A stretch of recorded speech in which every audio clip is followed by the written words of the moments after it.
In 2026, a lot of luxury interiors look impressive in one photo, but feel thin, noisy, and a bit restless when you actually walk into them. A true old money home feels the opposite: quiet, steady, and like it has nothing to prove. You feel it in the proportions, in the weight of the doors, in the way the room settles you instead of shouting at you. That is what modern heritage is really about: taking the best parts of the past and blending them with the calm, simple comfort we need today.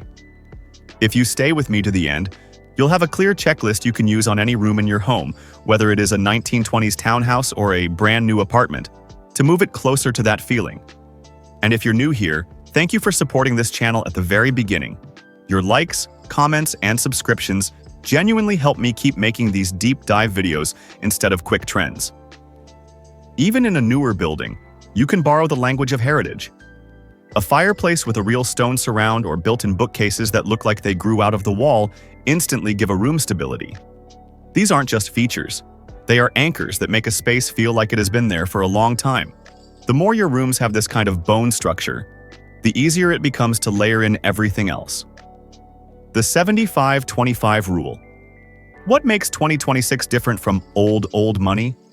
In the past, traditional interiors could feel heavy and stiff. Modern heritage lightens that up. The secret is a balance many designers call the 75-25 rule. Around 75% of the room should feel classic and grounded.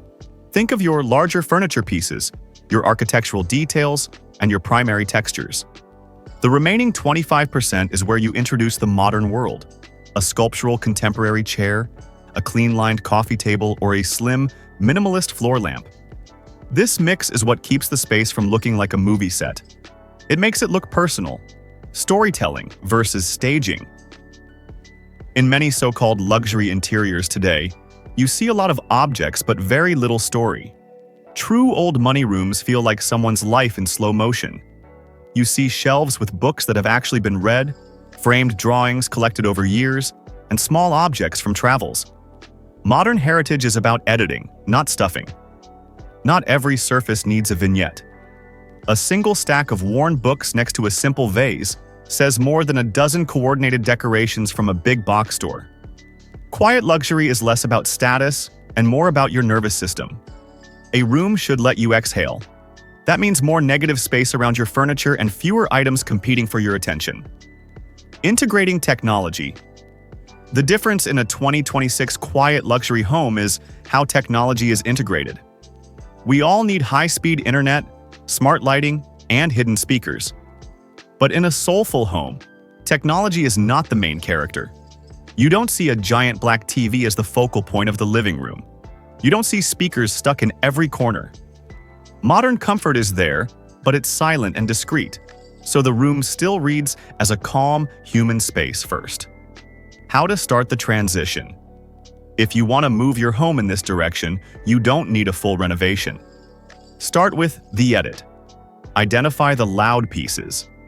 Look for one or two items that feel obviously trendy or disposable, perhaps a high-gloss plastic coffee table or a very cheap, fast fashion rug.